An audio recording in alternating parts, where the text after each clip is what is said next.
إن الحمد لله نحمده تعالى ونستعينه ونستغفره ونعوذ بالله من شرور أنفسنا ومن سيئات أعمالنا من يهده الله فلا مضل له ومن يضلل فلا هادي له أشهد أن لا إله إلا الله وحده لا شريك له وأشهد أن محمدا عبده ورسوله صلى الله عليه وعلى آله وصحبه ومن تبعهم بإحسان إلى يوم الدين أما بعد. Hadirin ikhwah, bapak-bapak sekalian dan juga ibu-ibu yang dimuliakan oleh Allah Subhanahu wa taala. Alhamdulillah, puji syukur senantiasa kita panjatkan kehadirat Allah Jalla wa Ala. Salawat dan salam semoga senantiasa tercurah kepada junjungan kita Nabi besar Muhammad sallallahu alaihi wasallam, pada keluarga beliau, kepada para sahabatnya, serta orang-orang yang setia mengikuti jejak langkah beliau sampai akhir zaman. Alhamdulillah, pada malam hari ini kita kembali dipertemukan di majelis yang mulia ini. Ini merupakan pertemuan kita yang ketiga dalam pembahasan kitab Nawaqidul Islam, yaitu tentang pembatal-pembatal keislaman. Pembahasan kita dari pembatal-pembatal keislaman kemarin telah sampai kepada pembatal yang ketiga. Namun di sini saya ingin kembali menegaskan hal yang berkaitan dengan pembatal yang kedua, karena di sini terdapat suatu perkara yang tipis sekali dan mungkin juga bisa dibilang banyak dari yang membaca pembatal-pembatal keislaman ini salah dalam memahaminya. Jadi kalau kita lihat pada pembatal yang kedua, yaitu barang siapa yang menjadikan antara dirinya dengan Allah Subhanahu wa taala perantara-perantara yang dia seru dan dia minta kepadanya syafaat dan dia bersandar kepada perantara-perantara itu, maka orang itu kafara ijma'an, maka dia telah kafir berdasarkan ijma'. Kemarin kita jelaskan di sini, ini adalah kesyirikannya orang-orang musyrikin di zaman Nabi sallallahu alaihi wasallam. Jadi hari dimuliakan Allah Subhanahu wa taala, pembahasan tentang pembatalan kedua ini juga menyinggung tentang seperti apa hakikatnya kesyirikan musyrikin di zaman Nabi sallallahu alaihi wasallam. Orang-orang musyrikin yang ada di zaman Nabi sallallahu alaihi wasallam, kalau kita anggap mereka itu para penjahat, layaknya penjahat, penyamun, ya, para perompak misalnya, atau orang-orang yang tidak kenal aturan, tidak kenal adab. Kalau itu anggapan kita tentang musyrikin Makkah, masih bersarang anggapan itu dalam kepala kita salah besar. Mereka itu sosok-sosok yang soleh. Saya nggak ingin berpanjang lebar karena pembahasan ini kita mesti baca kitab. Ya, jadi ada kitab yang juga bagus tentang hal ini, itu tafsir kalimat at-tauhid. Ya, ini kitab yang jarang dibahas juga. Cukup sebagai satu bukti bahwa mereka itu adalah orang-orang yang soleh adalah bahwa kesyirikan di mereka itu dari jenis ketaatan atau dari jenis kemaksiatan. Abu Sahab. Nah, dari jenis ketaatan. Jadi ketika mereka lakukan kesyirikan dan mereka ya menyembah selain Allah Azza wa Jalla, ya, itu mereka di atas asumsi bahwa ini adalah ketaatan yang paling tinggi kepada Allah. Ya. Jadi kesyirikan itu dari jenis ketaatan, bukan dari jenis maksiat. Kemudian yang kedua, mungkin kita mengingat ketika Nabi SAW pertama kali menerima wahyu, dia menemui Khadijah. Orang yang pertama kali menenangkan Nabi adalah istrinya. Ya. Apa yang dikatakan Khadijah kepada Nabi SAW? Ya. Khadijah bilang kepada Nabi SAW, wallahi ma akhzakallahu abadan. Allah enggak akan menghinakanmu selamanya. Wa innaka, sungguhnya engkau adalah orang yang ya, tukrimud dhaif wa taksibul ma'dum. Orang yang suka memuliakan tamu, ya, membantu orang yang kesusahan, membantu orang yang kesulitan, membantu orang yang suka membutuhkan, yang punya kebutuhan, ya. Dan seabrek dari nilai-nilai yang ada pada Nabi sallallahu alaihi wasallam. Artinya apa? Mereka mengenal nilai-nilai yang tinggi dan yang menganggapnya itu sebagai kemuliaan. Menganggap itu sebagai kemuliaan. Nah, dari sini kita bisa simpulkan apa? Bahwa pembahasan tentang pembatal-pembatal keislaman, ya, itu tentang orang yang soleh, kemudian waqa'a fil syirk. Dia soleh, sholat, puasa, zakat, kemudian melakukan kesyirikan yang akbar. Ya, mahaluh, apa kondisinya? Kalau dia udah nggak sholat, udah nggak usah dibahas. Kenapa? Tarik ke sholat. Dia akan sholat. Kalau dia udah nggak sholat, ya. Jadi pembahasan tentang pembatal-pembatal keislaman itu pembahasan yang bisa dikatakan adalah perkara yang tipis. Antara seseorang itu menganggap bahwa dirinya muslim, soleh, diterima ibadahnya oleh Allah Azza wa Jalla, di sisi lain orang melihatnya bahwa dia adalah pelaku syirik akbar. Maka kalau kita mau tarik garis tengah, ya, maka kita akan bersinggungan dengan siapa di sini? Para ahli ibadah, namun ibadahnya terkotori dengan kesyirikan. Jadi kalau kita membahas tentang komunis, kita nggak ragu lagi, ya. Orang yang meninggalkan salat udah kelar duluan, ya. Orang yang menista agama ini bukan perdebatan, ya. Kenapa? Karena musyrikin di zaman Nabi sallallahu alaihi wasallam itu kesyirikannya tipis, tapi tegas, jelas. Satu hal lagi yang ingin saya katakan juga, bahwa orang musyrikin di zaman Nabi sallallahu alaihi wasallam, ya, itu mereka, ya, saat diajak oleh Nabi sallallahu alaihi wasallam untuk meninggalkan kesyirikan, mereka fail saja. Karena dia tahu bahwa kesyirikan adalah keburukan dan mereka nggak merasa bahwa mereka melakukan itu. Tapi ketika Nabi SAW jelaskan apa yang dimaksud dengan kesyirikan, yaitu perbuatan kalian di hadapan Latta, Uzza, memanggil-manggilnya dengan asumsi bahwa berhala-berhala itu hanya perantara, baru di situ mereka menyingsingkan lengan dan memancangkan permusuhan. Nah, karena kalau kita lihat pada masyarakat, ya, yang melakukan kesyirikan dan mereka mengaku muslim, kebanyakan mereka mengatakan bahwa kesembahan-sembahan itu hanya perantara dalam ibadah kepada Allah. Inilah dinnya musyrikin sebenarnya. Ini dinnya musyrikin. Ini dinnya musyrikin yang dibela, ya, oleh banyak kalangan dengan alasan bahwa, ya, kami kan nggak minta sama mereka, katanya. Kami tahu bahwa yang mengabulkan hanya Allah. Gitu loh. Dia nggak sadar dulu musyrikin juga meyakini hal yang sama.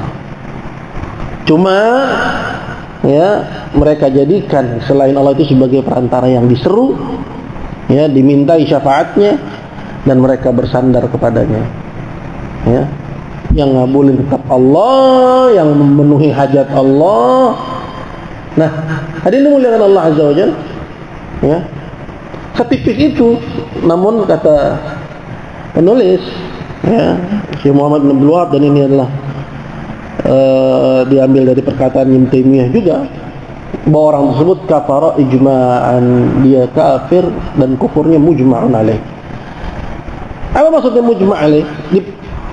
Disepakati.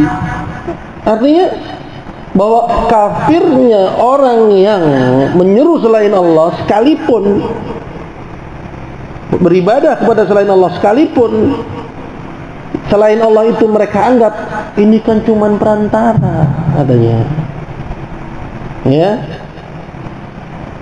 bahwa kufurnya orang yang melakukan hal itu enggak diperdebatkan oleh orang Islam. Nah, kalau ada yang memperdebatkan, dia menyelisih ijma sebenarnya. Ya, dia menelisik ijma, menelisik ayat, menelisik Quran, menelisik hadis, dan menelisik ijma. Ya. Nah itu. Jadi ini yang ingin saya tekankan sedikit, ya, agar kita betul-betul memahami seperti apa kekufurannya orang-orang musyrikin di zaman Nabi SAW. Tujuannya adalah apa? Untuk kita berkaca kepada kondisi kita, bukan untuk menuding, tapi untuk berhati-hati. Namun kapan muncul di hadapan kita, nggak boleh kita mundur.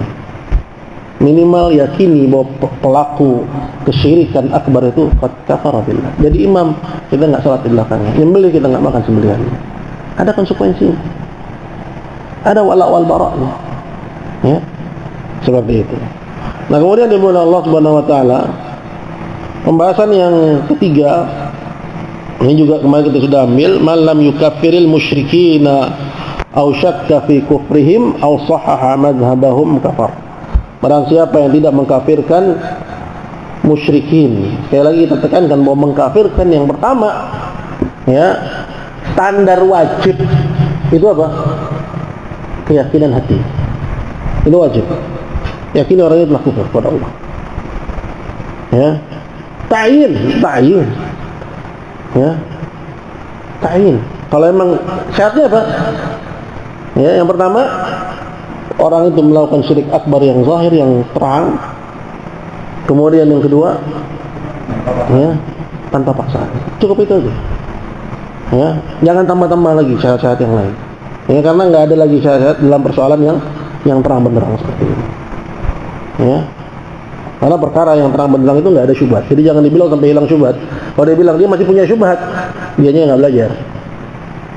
Itu aja. Dan di antara jenis kekufuran adalah kufur i'rad, kufur berpaling. Ya, kufur berpaling, kufur i'rad itu. Berpaling itu seperti apa? Sampai kepadamu Quran, kamu nggak baca. Ya. Jadi kalau bukan kafirnya karena kejahilan, yang jadi kafir jahil itu ada ya, Pak ya. Ini jangan dibuang ini kafir jahil. Ya. Ayat tuh yang ngomong tuh. Apa dalam Al-Quran? Allah bilang, wa in ahadun minal musyrikin istajaraka fa'ajiru hatta yasma'a kalam Allah. Thumma ablighu ma'manah. Ya. Apabila ada orang musyrik minta perlindungan kepadamu, ya, minta perlindungan kepadamu, maka lindungi dia. Ya, fa'ajiru, lindungi dia hatta yasma'a kalam Allah, sampai dia mendengar firman Allah. Udah disebut musyrik belum dengar firman Allah. Ya, belum dengar firman Allah udah disebut musyrik gitu. Jadi pernah kata Ibnu Taimiyah, masalah penamaan enggak ada istilah sama sampai hujah atau belum sampai hujah. Ya. Kalau untuk pelabelan itu enggak ada kaitannya dengan udah sampai hujah kepada dia atau belum sampai hujah kepada dia, itu enggak ada kaitannya. Pelabelan itu, ya, langsung lekat dengan perbuatan dia. Ya, Abu Sahal qa'ada Abu Sahal qa'ad, apa mana qa'ad? Jalas. Apa mana jalas? Duduk. Ya, fahuwa jalis gitu. Udah ada namanya langsung gitu. Isim fa'ilnya gitu. Ya. Akala Umar, ya, wa Umaru akil. Umar makan, maka Umar disebut akil dalam bentuk isim fa'il. Ya. Zabaha Aliyun fa Aliyun zabih. Ya.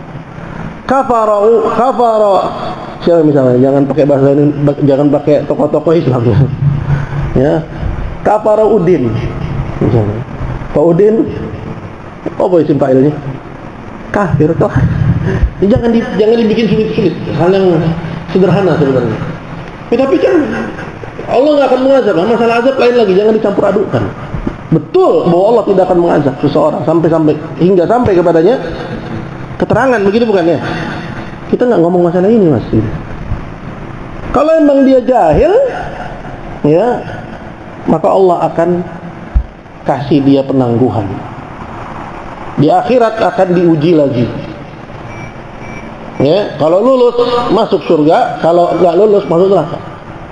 Ya, tapi di dunia tetap nggak disebut sebagai muslim. Karena Islam itu mahiyah, bentuk sama seperti sholat. Dia mahiyah, punya bentuk. Ya, antum melakukan gerakan keluar dari gerakan sholat yang banyak, Orang nggak bilang antum lagi salat. Dia ada bentuknya gitu loh. Islam itu mahiyah. Ya. Maka begitu juga ya. Salat itu mahiyah, begitu juga al-Islam. Islam itu ada mahiyah. Ya. Ada teritorinya. Kemarin udah contohin, misalnya apa? Ada orang Kristen bilang sama teman-teman segerejanya, saya beriman sama Muhammad. Apa kata teman segereja? Kamu udah, ya, apa bahasa mereka? Ya, kamu sudah kafir. Ya, kita sudah tidak seiman. Dikafirin sama orang segereja. Ya, jadi ada teritorinya, gitu loh. Ada pagar-pagar yang nggak bisa dilewati. Ya, ada pagar-pagar yang tegas. Maka begitu juga dalam Islam ada pagar-pagar yang tegas. Ya, jadi kembali kepada persoalan tadi apa? Ya, man lam yukaffiril musyrikin, tidak mengkafirkan orang musyrik. Yang menjadi standar wajib, ya, ente harus kafirkan dengan hati. Di atas itu dakwah namanya. Ya, ente bilang Anda kafir kepada Allah Azza wa Jalla. Kalau Anda punya ya wilayah ya untuk mengancam apabila seorang kafir dalam agama Islam apa? Man baddala dinahu faqtuluh. Ente punya wilayah, ente penguasa, Anda telah kafir. Takut rakyat. Oh, berarti saya akan ditegakkan hukum had. Gitu kan? Atau sebagai wujud bara'ah, dan tidak menciptakan mudarat misalnya. Enggak ada persoalan, ente sama anak misalnya. B pulang dari kampus, kayaknya hanya ikut komunis saja katanya, sebabnya ente udah kafir tau, dipukulin malah. Boleh nggak ngomong begitu? Ya boleh, nggak ada masalah, gitu kan? Nah, yang berikutnya adalah penegakan hukum. Ini domainnya pemerintah. Ini nggak boleh main bunuh, gitu. Nggak boleh. Ya. Nah, tapi keyakinan hati itu harus ada. Ente lihat ada orang melakukan ya menyembelih untuk selain Allah ya, untuk kuburan, untuk jin ya, tanpa paksaan ya, yakini bahwa orang itu telah kafir kepada Allah Azza wa Jalla. Ya, seperti itu. Nah, di luar itu antum dakwahin dia. Dakwah ini bisa dengan ente kasih hadiah, ente ajak dia makan biar dia lembut hatinya ya. Macam-macam metode dakwah, bisa juga dengan ente gebrak. Kalau dengan gebrak itu lebih bermanfaat. Semua lihat mana yang lebih manfaat, gitu kan? Nah, jadi ini pembahasan ilmiah, nggak usah dibawa kepada perasaan. Ya. Soalnya kadang orang bahas kayak gini perasaan, kesian kan Ustadz, udah tua dikafirin. Kita bilang, saya justru kesian sama kamu nggak kafir sama orang kafir, murtad kamu. Ya, kamu lihat dia menyembelih untuk Nyi Roro Kidul, dia bilang, udah tua-tua dikafirin, gitu, kesian, gitu. Saya kesiannya sama kamu nggak kafirin orang kafir. Batal Islam kamu. Nah ini ya, man lam yukaffiril musyrikin aw syakka fi kufrihim aw sahaha madhhabahum kafar. Nah, di sini ada perkataannya Syekh Shalih Fauzan yang sudah kita kutip, bagus ya, tentang terkait dengan aw sahaha madhhabahum, atau menganggap benar mazhab mereka. Di antara bentuk menganggap benarnya ya, seperti mencari-cari alasan. Ya, dia kan jahil Ustaz, masa dikafirkan. Nah, ya, kata Syekh Shalih Fauzan, hadza yudafi anhum. Yang seperti ini berarti menjadi pembela mereka, jadi pengacaranya musyrikin. Nanti nggak dibayar jadi pengacara. Ya, silakan rujuk sendiri ya, ada di situ di kalamnya Syekh Shalih Al-Fauzan hafizahullah taala. Nah, kita akan masuk kepada pembatal yang keempat sekarang. Berkata penulis, qala ar-rabi'u man i'taqada anna ghayra hadyin nabi sallallahu alaihi wasallam akmalu min hadyihi aw anna hukma ghairihi ahsanu min hukmihi ya, kalladhi yufaddilu hukma at-tawaghit ala hukmihi fahuwa kafir. Barang siapa yang meyakini bahwa selain petunjuk nabi itu lebih sempurna dari petunjuknya. Selain petunjuk Nabi, petunjuk siapa aja? Ya, petunjuk ya orang-orang non-Muslim, ya, atau petunjuk tokoh-tokoh adat yang menyelisih petunjuk Nabi SAW, ya, meyakininya bahwa itu lebih sempurna daripada petunjuk Nabi SAW. Ya. Makanya kemarin waktu jam lagi rame-rame siapa itu, suara kidung lebih indah daripada suara azan, ada kafirah ada. Yang betina ini kafirah. Ya. Ya nggak boleh ragu ada hal seperti itu. Ya. Dan persoalan yang dikhawatir kalau sebagian kelompok itu masalah penindakan. Sebenarnya kita nggak bahas masalah penindakan. Ini masalah dilindungi kok. Ya, negara ini kan melindungi keyakinan penduduknya. Nah, ini keyakinan umat Islam. Ya. Dia telah menyatakan ya sesuatu yang ya bertabrakan dengan sendi-sendi agama Islam. Ya. Jadi seorang muslim itu nggak boleh meyakini ada petunjuk lain lebih sempurna daripada petunjuk Nabi sallallahu alaihi wasallam. Ya. Man yataqada anna hadiyan Nabi sallallahu alaihi wasallam akmala min hadih. Barang siapa yang meyakini bahwa selain petunjuk Nabi lebih sempurna daripada petunjuknya. Waktu itu juga dulu pernah Nusron Wahid kalau nggak salah. Konstitusi ya di atas Al-Qur'an. Walaupun dia bilang dalam konteks negara kita. Ya, ucapan itu minimal kalau bukan kufur akbar itu kufur asghar bil lisan. Ya. Nggak bisa seperti itu. Seorang muslim menyatakan pernyataan yang demikian. Ya, minimal dia jengah dengan kalau dia tahu realita menjadi seorang warga negara di Indonesia ini harus seperti itu, dia jengah harusnya. Minimal dia tidak suarakan itu. Kalau dia belum mampu untuk merubahnya, ya minimal dia. Ya, karena seorang muslim nggak ada yang lebih tinggi daripada kitabullah. Ya. Atau anna hukma ghairihi ahsan min hukmih, atau selain hukumnya Nabi, jadi selain hukum Islam itu lebih baik daripada hukumnya. Ya, kalladzi yufaddilu hukma at-tawaghit ala hukmi fa huwa kafir. Seperti yang mengunggulkan hukum-hukum tagut, hukum-hukum buatan, ya, daripada hukumnya, maka dia kafir. Sekarang perhatikan kepada lafal yang diberikan di sini terkait dengan i'tiqad. Ya. Nah, pasal ini atau pembatal yang keempat ini berbicara tentang masalah berhukum dengan selain hukum Allah atau lebih luas yang senada dengan ini. Ya. Di sini disebutkan salah satu dari yang menyebabkan orang itu keluar dari Islam dalam masalah ini.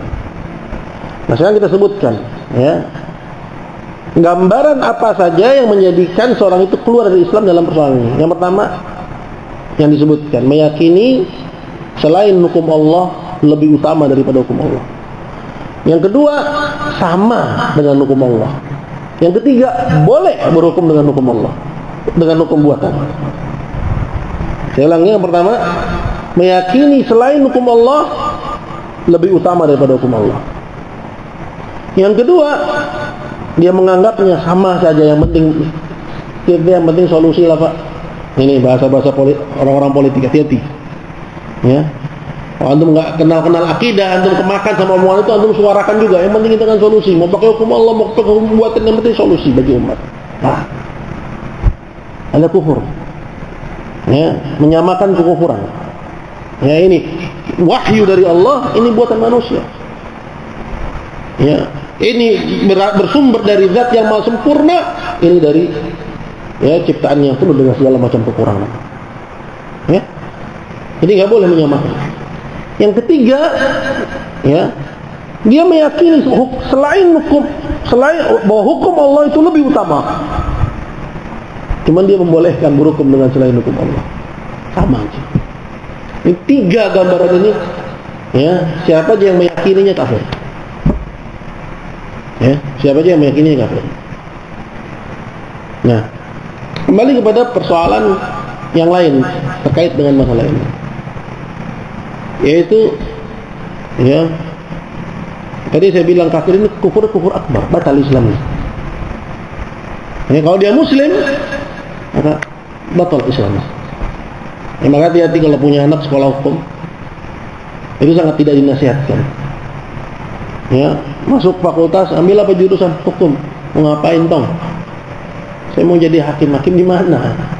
Ya, di pengadilan tauhid yang berhukum dengan selain hukum Allah. antum memberlakukan selain hukum Allah kepada manusia-manusia yang mereka beriman kepada Allah Azza wa Jalla? Nah, ada. Ya, nggak mungkin terlintas seperti itu dalam benak seorang yang beriman kepada Allah Azza wa Jalla. Ya. Syekh bin Baz rahimahullah menyebutkan satu aja alasan kalian boleh belajar hukum buatan itu. Belajar dengan niat menampakkan kelemahannya dibandingkan dengan hukum Allah Azza wa Jalla. Ya, tapi anak-anak milenial masih pada unyu-unyu gitu masuk, bukannya malah dia menampakkan kelemahannya, dilibas dia sama syubhat-syubhat dosen-dosennya. Ya. Jadi harus punya basic agama yang kuat. Nah, persoalan lain tentang perkara ini adalah yang pertama, ya, memutuskan dengan selain hukum Allah Azza wa Jalla. Nah, ini ya, persoalan memutuskan ini apa hukumnya gitu. Ya. Apakah kufrun duna kufrin, gitu kan? Hanya kufur asghar saja. Ya. Atau dia masuk ke dalam kufur akbar. Ya. Nah, kalau kita lihat memang dulu itu banyak yang mengatakan itu kufur duna kufrin. Ya. Kalau dia memutuskan dengan hukum buatan, maksudnya dia berpaling dari hukum Allah karena riswah, disogok, sehingga dia berpaling dari hukum Allah pada hukum buatan. Terus yang kedua, ya, disebabkan karena sentimen. Kebetulan yang terdakwa masih saudaranya, nggak tega dia mau putusin hukum Allah, terlalu berat buatnya, sehingga akhirnya dia berpaling dari hukum Allah pada hukum buatan yang lebih ringan, biar dipenjara aja. Ya. Nah, bagaimana hukum orang yang seperti ini yang dia memutuskan, ya, dengan selain hukum Allah? Apakah itu kufur asghar atau kufur akbar? Maka kita kembalikan kepada hukum yang berlaku. Para ulama menyebutkan tafsirannya Ibnu Abbas bahwa itu adalah kufrun duna kufrin, kufur asghar, itu dalam konteks negara yang berhukum dengan hukum Islam. Tapi kalau memutuskan dengan hukum buatan, kemudian dia duduk di situ, menjabat, menjadi pejabat untuk memutuskan, bahkan dia sudah sekolah keluar uang untuk jadi hakim. Nah, ini beda kasusnya. Adapun yang disebut oleh Ibnu Abbas, bahwa Ibnu Abbas bilang itu bukan kekufuran seperti yang kalian kira, itu adalah kufur duna kufrin, kufur asghar. Nah, kufur asghar berarti bukan kufur akbar. Itu konteksnya bukan dalam, ya, negeri yang dia berhukum dengan hukum buatan. Ya, ini sekalian pembersihan dan sekalian pembersihan. Kenapa? Karena dulu saya juga sebut itu kufur asghar. Ya. Nah, yang paling baru saya dengar yang menyatakan seperti ini Syekh Saleh Ali Syekh, ya, mantan Menteri Agama Saudi Arabia. Ya, dulu Menteri Agama. Dalam rekamannya beliau tegaskan lagi hal itu, bahwa asar Ibnu Abbas bahwa itu adalah kufur asghar itu nggak berlaku dalam negeri yang berhukum dengan hukum buatan.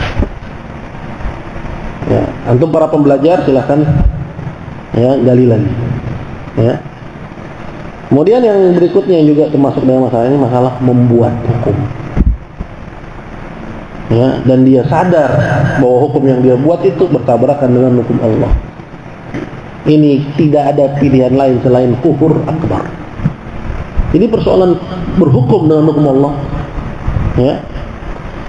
Ini persoalan yang erat kaitannya dengan tauhid.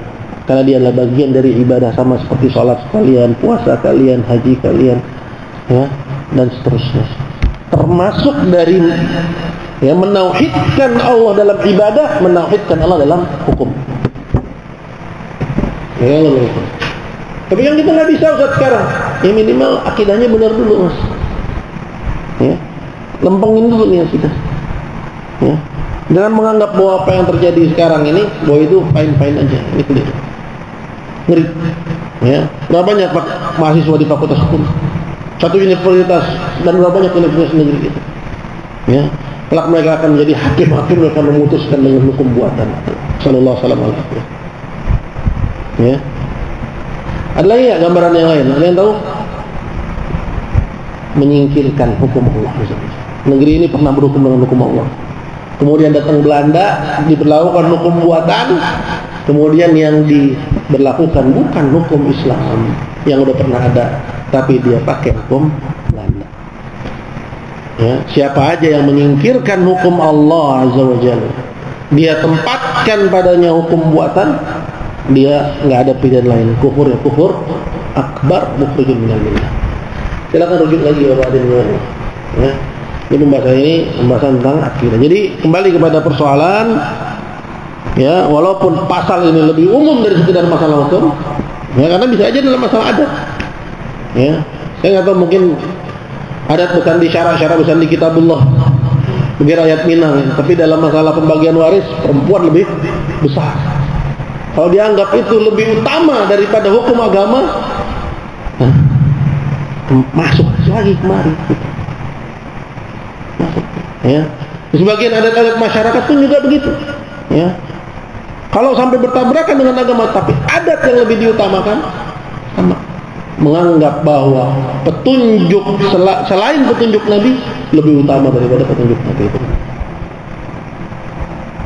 Ya.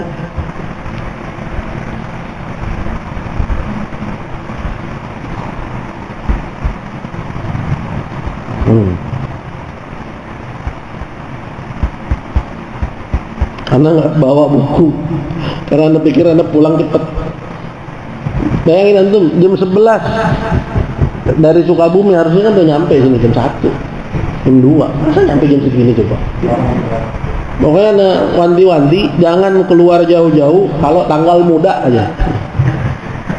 Orang lagi banyak duit sekarang, mau keluar. Hasbiyallah, belum sholat zuhur, belum sholat maghrib, belum sholat isya, tadi ada sholat maghrib. Mau turun gimana? Nggak bisa turun. Sholat asar aja tadi jam 5 baru bisa sholat asar.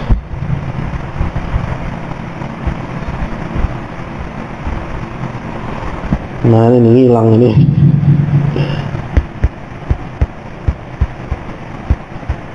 Baik, kita lanjut kepada pembatal yang kelima, ya. Pembatal yang kelima, berkata penulis,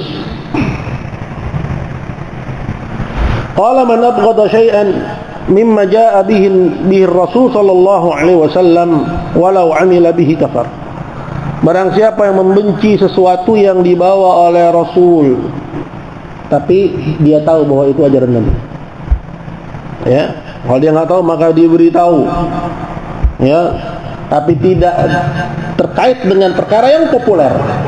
Nah, jangan lagi dibilang barangkali nggak tahu karena perkara populer. Jadi kalau masalah yang populer nggak ada istilah kejahilan di situ. Itu aja. Ya. Tapi kan bisa aja dia nggak tahu, coba lihat waras nggak dia. Kalau emang gila ya jahil. Jadi yang diuzur, ya itu siapa? 4 golongan. Dalam hadisnya Aswad bin Syari, ya kata Nabi SAW ada 4 yang akan protes nggak tepat bahasanya, minta keadilan kepada Allah Azza wa Jalla. Yang pertama orang tuli, ya Rabb, ya datang kepadaku Islam, aku nggak dengar. Ya, artinya terputus indera untuk menangkap. Ya, orang tuli. Yang kedua, orang apa coba? Pernah dengar hadisnya Aswad bin Syari? Ya? Orang gila, orang udah tua banget, udah nggak paham apa-apa, udah pikun. Yang keempat, ya hidup di zaman fatrah, ya kekosongan agama, kosongan syariat, kosongan ajaran Rasul. Ya, nah mereka yang akan nanti meminta keadilan kepada Allah, datang kepada kami Islam, kami indera kami ini nggak nangkep lagi. Ya, maka mereka yumtahanun, diuji lagi oleh Allah Azza wa Jalla.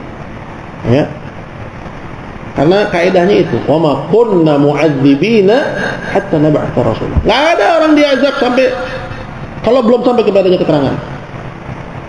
Tak akan. Ini masalah ta'zib, masalah azab, masalah hukuman ya. Tapi masalah nama beda. Bedain masalah asma wal ahkam. Bedain antara masalah nama dengan hukuman. Ya. Orang contohnya misalnya apa? Ya.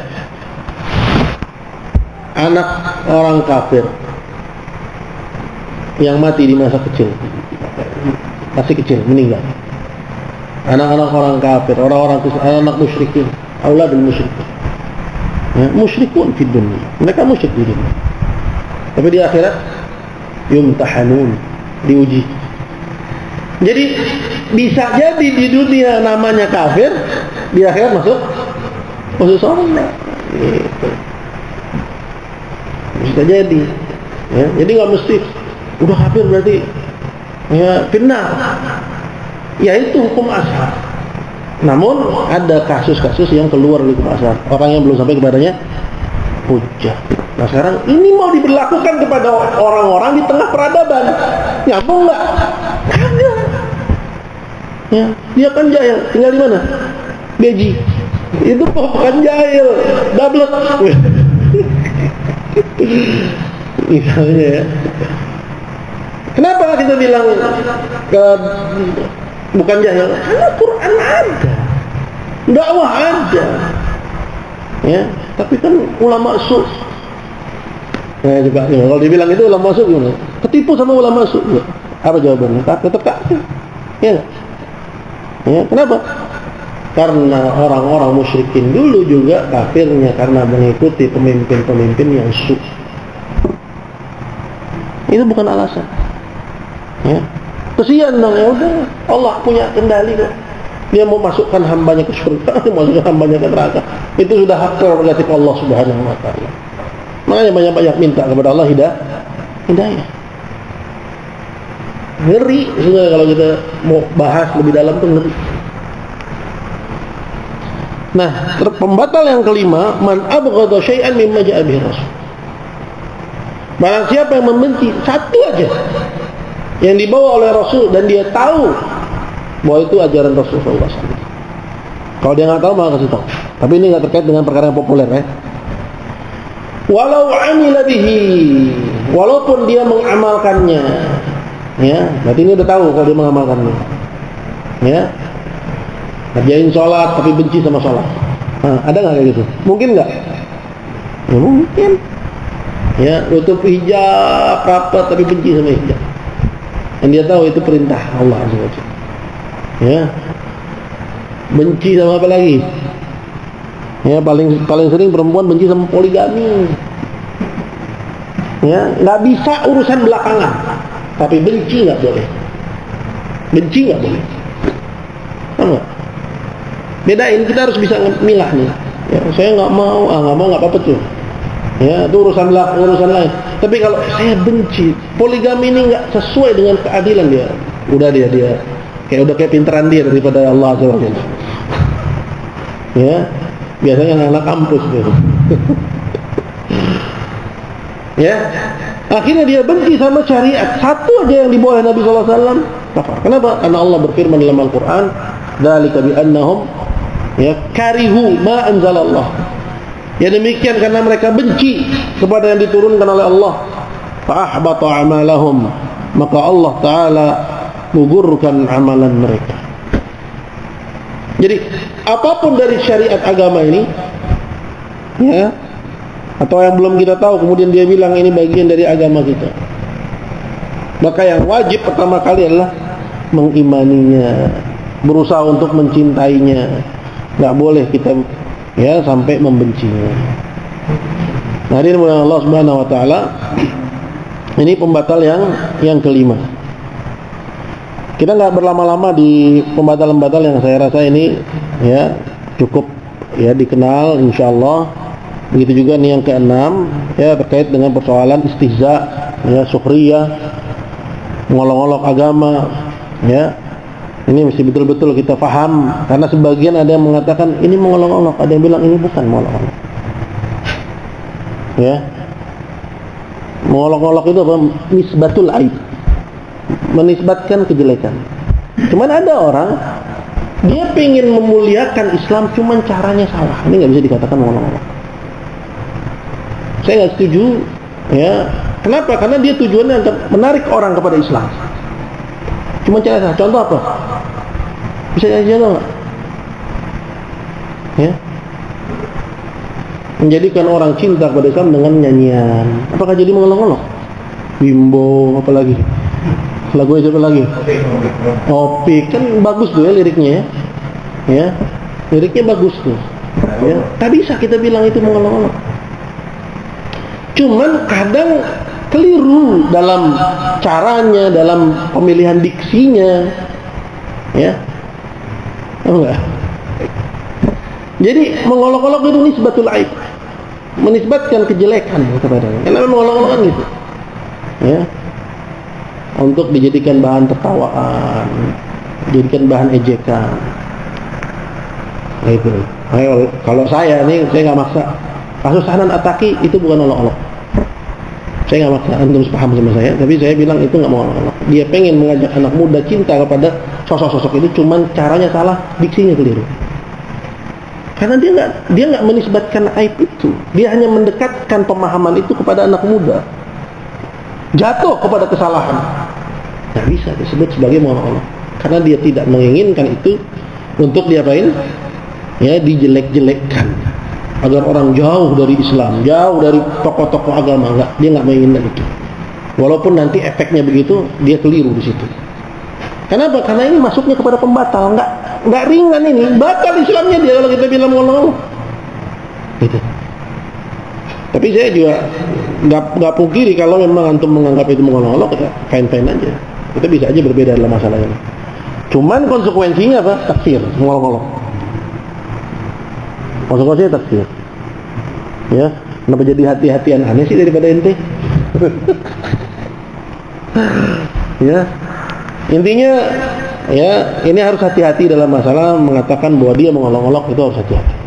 Ya, nggak semua yang kita duga bahwa itu mengolok-olok, bahwa itu olok-olok. Ya, kenapa? Karena konsekuensinya berat. Pembatal yang kelima ini tentang mengolok-olok. Jadi mengolok-olok agama batal. Ya. Mana berkata syai'an mimma ja'a bihi Rasul walau 'amila man istahza'a bi syai'in min dinir Rasul. Ya. Man istahza'a syai'an min dinir Rasul. Mana lagi tuh? Hilang lagi nih.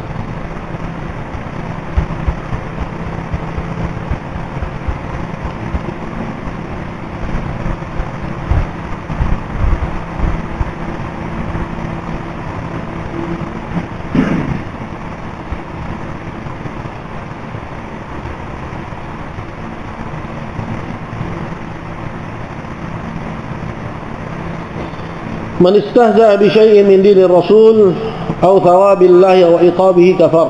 Barang siapa yang mengolok-olok salah satu dari agama Rasul, ya, maksudnya dari agama Islam, aw thawabihi, atau pahala-pahala yang Allah janjikan, maksudnya surga, aw iqabihi, atau hukuman-hukuman yang Allah ancamkan seperti misalnya neraka, maka dia telah jatuh kepada ya kekafiran dan orangnya kafir. Nah ini sebagaimana yang sudah ya banyak disampaikan, ya, dalilnya adalah firman Allah Subhanahu wa taala ya tentang kisah ya orang-orang yang mereka mengucapkan kalimat-kalimat ya yang itu mengolok-olok para sahabat, para qurra, ya, kemudian turun firman Allah Subhanahu wa taala yang mengkafirkan mereka. Qul abillahi wa ayati wa rasulihi kuntum tastahzi'un la ta'tadiru qad kafartum ba'da imanikum. Apa sih yang mereka ucapkan? Ya. Mereka bilang, ma ra'ayna mithla haula. Ya, arghabu butunan wa akdzabu alsinan wa ajbadu indal liqa. Kita enggak pernah dapati seperti mereka itu. Sahabat-sahabat Nabi itu. Kenapa? Kalau makan paling banyak. Ini aib. Ini sifat-sifat munafikin dinisbatkan kepada para sahabat. Kalau makan paling banyak, arghabu butunan, wa akdzaba alsinan. Kalau ngomong paling dusta maksiat. Ya, aib. Ya. Wajibadu indal liqa, dan penakut saat ketemu musuh. Ini sifat munafik. Dinisbatkan kepada para sahabat dan tokoh-tokoh yang mulia. Ya. Ketika itu ada seorang sahabat mendengar hal ini, langsung dia bilang, la arfa'anna hadza ila Rasulillah. Aku akan laporkan ini kepada Rasulullah SAW. Sampai kepada Nabi SAW. Ketika itu Rasul sedang turun kepadanya Quran. Itu firman Allah, ya, wala in sa'altahum la yaqulunna innama kunna nakhudu wa nal'ab. Kalau kamu tanya kepada mereka, wahai Muhammad, mereka pasti akan menjawab, kami cuma main-main.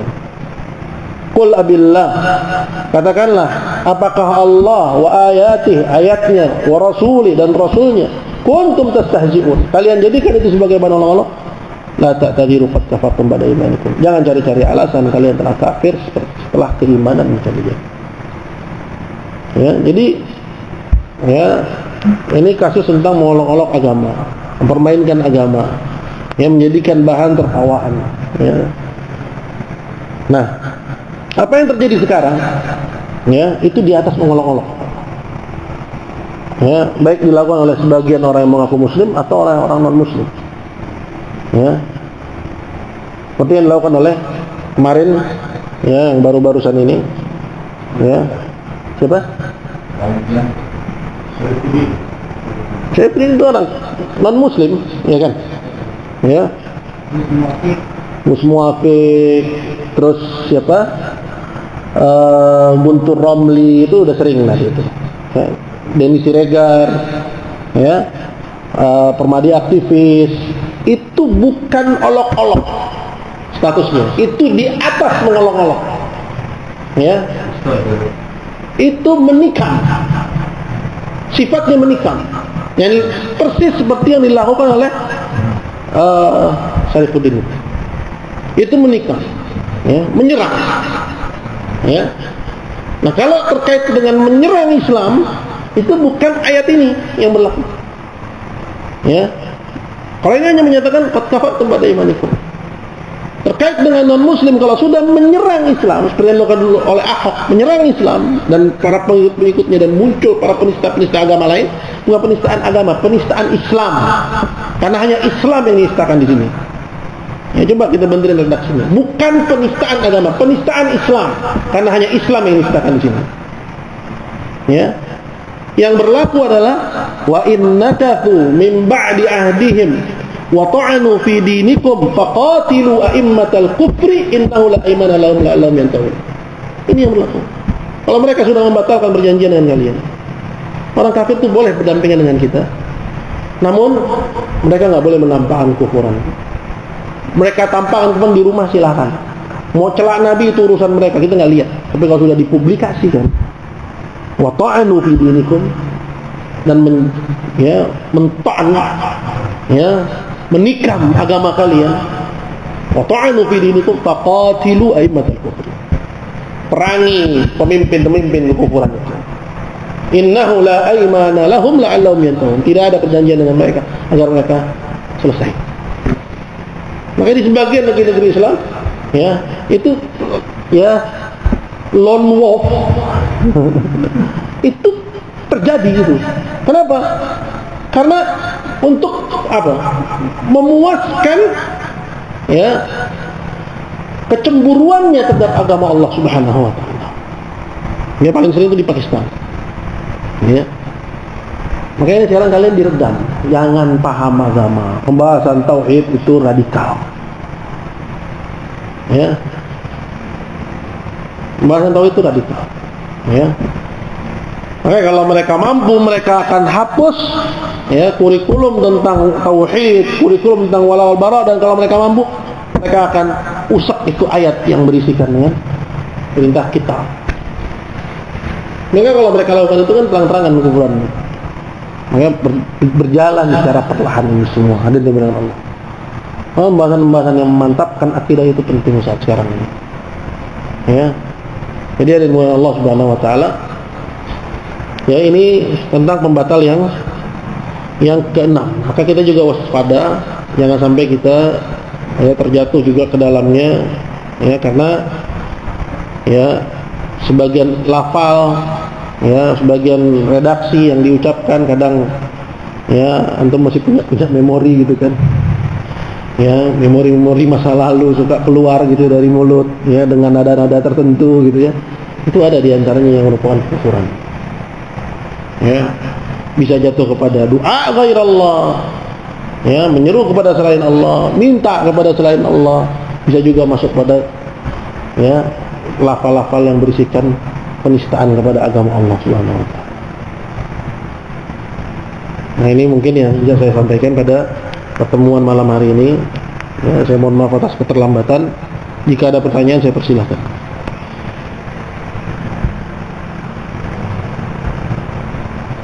50 menit aja ya. Enggak usah. Kayaknya lebih enak sekarang itu waktunya tuh. Enakan Isya. Iya, karena kalau itu lagi enak-enak tiba-tiba ada. Karena sih nggak ada masalah untuk mau Isya boleh. Soalnya kalau maghrib juga di Tugu Macan itu macetnya minta ampun tuh. Jadi ke depan habis Isyanya kan? Boleh. Masalahnya malam Minggu. Ya, setan-setan pada keluar.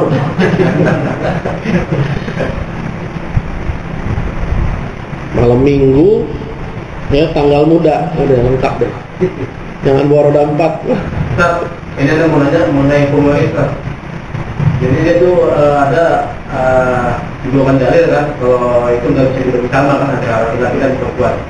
Nah terus dia udah nggak usah pakai hukum itu, pakai bagi rata aja. Itu gimana hukumnya? Gimana? Ulangin. Dia masalah soal hukum lain. Kan nggak mau pakai pembagian waris. Nah, dia kan harusnya kan kalau organ itu kan laki sama perempuan beda kan ya. Nah dia tadi dibagi rata, itu gimana hukumnya? Ya. Kalau maksudnya adalah menyampingkan hukum Allah, bahaya itu. Tapi lebih baik gini, dibagi sesuai dengan hitungan waris. Kemudian yang dia misalnya dianggap adiknya ini kebagiannya dikit, ya abangnya mau ngasih setelah dibagi. Lebih apik ketimbang apalagi diikuti dengan ucapan seperti tadi. Untuk itu nggak usah pakai hukum ini, itu kan bahaya itu mas. Ya, itu nyerempet itu. Benar kalau kita jalanin konsekuensi pasti dia akan ngelak. Bukan maksud saya ingin menyampingkan hukum Allah. Pasti akan ngelak ke situ dia. Ya, nah kita bilang minimal nih bahaya ya, ucapan-ucapan kayak gini. Jadi lebih apik dan lebih amannya bagi dulu sesuai waris. Kemudian yang kedapatan banyak pengen kasih yang sedikit. Nah itu berdasarkan kerelaan aja gitu. Itu lebih aman. Baik lagi. Jangan. Assalamualaikum warahmatullahi wabarakatuh. Kadang-kadang kita ini bergerak di bidang rumah gitu Ustaz. Terima satu job kerjain rumah orang. Nah, pas kita kerjain di pemilik rumah ini, pas kita kalau kita kan nggak ada istilahnya hari baik hari buruk, nggak ada. Nah, tapi mereka menentukan sampai buka kitab mereka itu Ustaz. Ini baru hari Rabu misalnya. Kita kan nggak dengar, sehingga kadang-kadang kita bentrok aja begitu. Kadang-kadang kalau kita nggak dengar, juga dia kurang dikit-dikit kalau ada pasukan gara-gara nggak dengar dulu. Nah, apa yang mesti kita lakukan menghadapi orang-orang begini, Ustaz?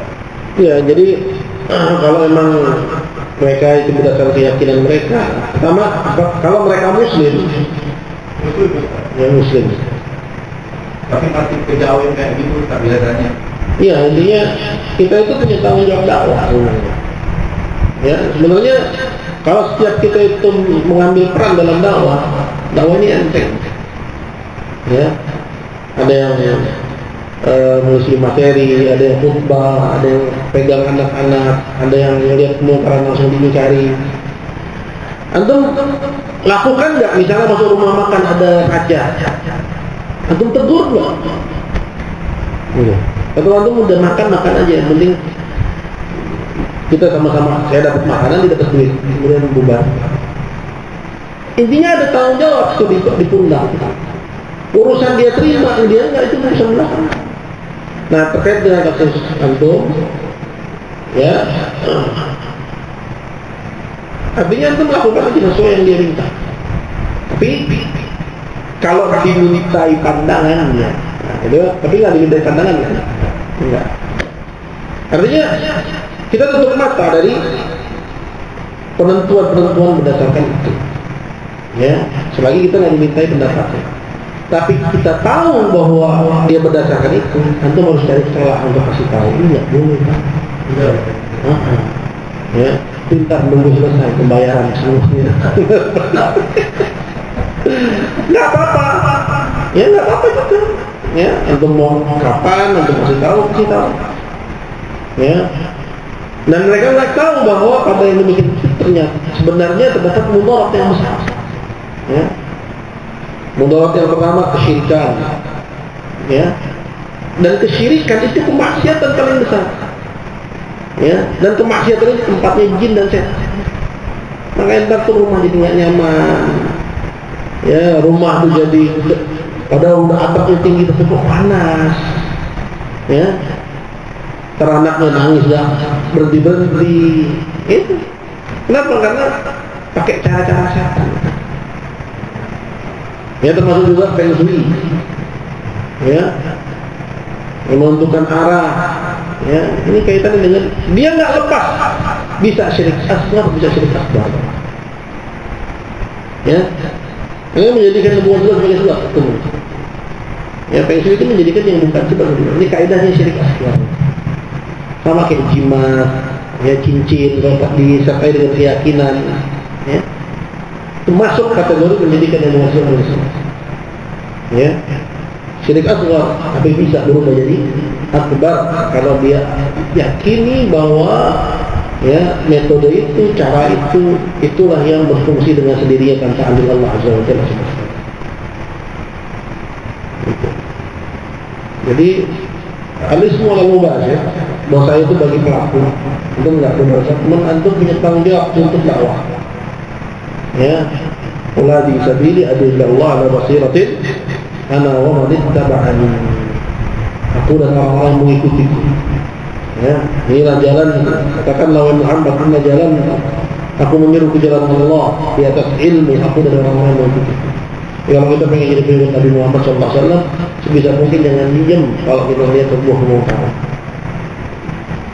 Kadang ini, maaf kata ya, kondisi kita itu ya melenakan, betul nggak? Tauhid, wal bara, ya, itu kerjanya nongkrongnya di mall, ya, minggu, ya kan? Nggak apa yang begitu singkang gitu loh melihatnya. Tapi dia nggak memerah wajahnya yang lihat kemungkaran, ya, seperti itu. Nggak ada kecemburuan, seolah-olah fine pen aja ini dunia gitu. Ya, nah ini kondisi yang aman, nyaman, tentram, damai. Itu menjadikan kita lupa sama Allah. Ya, nggak luput juga. Ya, saya rasa banyak dari kita jatuh ke situ. Ya, maka kajian seperti ini butuh terus ditumbuh. Ya. Rasulullah dulu tuh lebih suka ditakut-takutin, ya, ketimbang diaman-amanin. Ya, biar kita al-hadar terus dalam kondisi hati-hati. Barakallahu. Nambah lagi? Satu lagi deh, Ustaz. Ini Ustaz, di masyarakat kita kan sering kita diundang, Ustaz. Ini ada pesta gitu, Ustaz. Dalam suatu pesta itu kita tahu kalau misalnya dia pakai pawang hujan, kan dia berbuat maksiat di situ. Nah, kemudian seperti yang tadi juga dia udah baca buku kliwongnya. Jadi memang latar belakang dari awal dia mengadakan suatu perhelatan kayak gitu berbau dengan kemusyrikan. Kemudian kita diundang, apakah ada kewajiban bagi kita untuk datang atas undangan tersebut? Kalau tahu, ya, para ulama mengatakan boleh datang dalam rangka mengingkari. Kalau nggak ada tujuan untuk mengingkari nggak boleh datang. Kalau tahu. Tapi kalau nggak tahu nggak apa-apa. Ya. Tapi kalau datang sekedar untuk menikmati tanpa mengingkari, ini nggak boleh dalam konteks seperti itu. Cuman gini dalam masalah kita kasih solusi juga. Antum di masyarakat ada tetangga nggak ada acara, antum nggak datang, besok yang tadi yang kanan, besok yang kiri nggak datang, jadi omongan nggak? Jangan nggak datang sama sekali. Tunggu acaranya bentar, besok datang ke rumah. Gitu. Karena perasaan orang itu juga mesti dialami gitu. Jangan sampai mereka memang dasar ya orang-orang jenggotan. Nah, udah dia sebut-sebut deh atribut kita. Ya, orang-orang kebanjiran memang dasar ya. Ampun. Tetangga kita. Iya. Jadi harus dialam-alam gitu. Ya, kita nggak datang tapi datang di luar selesai acara atau sebelum acara. Kali dia alasan. Apa kek? Ya. Antar anak ambil rapot. Asal mana ambil rapot lagi. Artinya jaga juga hubungan dengan masyarakat kita. Karena ada hal penting yang ingin kita sampaikan nih. Gitu ya? Hah? Ada dakwah di situ. Ada, jadi gini. Kadang kita perlu menyiasati suatu kondisi, mengingat kita perlu menyampaikan hal yang lebih penting dari itu. Ya. Seperti Nabi SAW, ya, dia bilang kepada Aisyah radhiyallahu anha, laula anna qaumaki haditha ahdin bi kufrin la hadamtul Ka'bah wa la ja'altu babail. Kalau bukan karena kaummu, yaitu Islamnya masih baru, ini Ka'bah udah aku hancurin dan aku akan jadikan dia 2 pintu dan dibangun di atas asasnya fondasinya Nabi Ibrahim. Tapi dilakukan sama Nabi? Enggak dilakukan. Enggak kesempatan Nabi SAW ketika itu melakukan. Intinya Nabi menangguhkan sesuatu yang ingin beliau lakukan untuk apa? Untuk sesuatu yang lebih penting. Nah, dalam konteks seperti kita misalnya, ya, kita bisa mengelak dengan cara datangnya besok. Ya, ini jangan buka permusuhan yang nggak perlu. Ya, kenapa? Karena kita perlu sampaikan kepada mereka tauhid dan tauhid itu lebih penting. Perlu peringatkan mereka dari kesyirikan. Cuma kita masih nyari momen. Iya nggak Pak? Masih nyari momen kan? Nggak bisa juga kan tiap hari ketok pintu rumah orang tauhid syirik. Bisa. Ya, kita nyari momen kan, mana momen yang tepat. Entah lagi kerja bakti, entah lagi ngopi bareng gitu kan. Nah itu, ini karena ada beban yang lebih besar yang kita sampaikan, maka kita harus ya pintar-pintar dalam mengatur siasat seperti tadi. Ya, jangan bikin gap yang nggak perlu dengan masyarakat seperti itu. Barakallahu fiik. Baik. Ada lagi? Anak punya teman sebelumnya ada sering ngajarin dia sering berjualan di daerah Kuitang, ya kita tahu dari sana setiap Sabtu itu sering di daerah Kubu lah di. Oke. Nah, anak berkasih tahu tapi dia tetap kan cuma berjualan nggak ikut-ikutan acara itu. Pasti, dia nggak ngaji ya? Ngaji nggak dia? Udah nih, kalau kita sudah teman. Ya dia nggak boleh membesarkan syiar-syiar musyrikin, itu nggak boleh. Ya, kalau ditahu suatu tempat itu memang ya terdapat sebenarnya sih kuburan boleh diziarahi. Cuman kan karena akhirnya yang ziarah ya diperlakukan sedemikian rupa sehingga akhirnya menjadi syiarnya kesyirikan di situ. Seperti misalnya kita bilang, ya kuburannya Sunan Gunung Jati apa salahnya? Kuburan itu mau ziarah misalnya kalau emang kebutuhan lewat pengen tahu tempat tilas atau apalah. Cuma kan yang jadi persoalannya saat ini itu kuburan sudah menjadi simbol. Iya enggak? Sudah jadi sebuah simbol kan. Ya. Orang-orang datang ke sana dengan beragam macam tujuan dan banyak yang melakukan kesyirikan di sana. Kuburan Syekh Qurra, pendakwah di Terawang, begitu. Ya, kita lagi lewat ya, misalnya yang mana sih kuburan Syekh Qurra, hampir lihat gitu kan. Ya, fine-fine aja. Cuman yang jadi persoalan sekarang itu sudah jadi simbol kesyirikan. Nah, yang kayak begini kita nggak boleh ikut menyebarkan syiarnya, memperbesar syiarnya. Gimana? Ikut nimbrung di situ, ya, ikut jualan di situ, ya. Nanti khawatir, ya, karena itu tempat-tempat maksiat kepada Allah Azza wa Jalla. Ya, turun bala kita kena. Ya. Kemudian dari sisi walawal barok, mana walawal baroknya? Ya, makanya sebenarnya kalau kita bilang salafi itu sebenarnya tauhidnya harusnya kenceng. Ya. Tauhidnya yang harusnya kenceng. Ya, walau baroknya kuat dalam masalah tauhid itu. Ya. Nah ini jadi dia kena dari sisi itu, nggak mengingkari kemungkaran, nggak ada walawal baroknya, khawatir nanti timpa bala yang merata karena itu kemaksiatan, ya. Tapi dia malah mengambil manfaat, ya, dengan dagang dan jualan. Makin lama makin mati itu walawal barok dia, ya. Gua makmur nih jualan di sini, mana mungkin dia bisa tinggalin tempat itu, ya kan? Ya, besok hari ini habis 500, besok buat 1000, ya. Makanya tauhidnya harus direncanakan. Ya.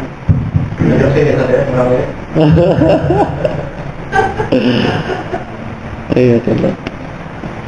Baik, itu aja ya malam hari ini. Semoga ada manfaatnya. Kurang lebihnya saya mohon maaf. Subhanallah wa bihamdik, asyhadu an la ilaha illa anta, astaghfiruka wa atubu ilaik. Assalamualaikum warahmatullahi wabarakatuh.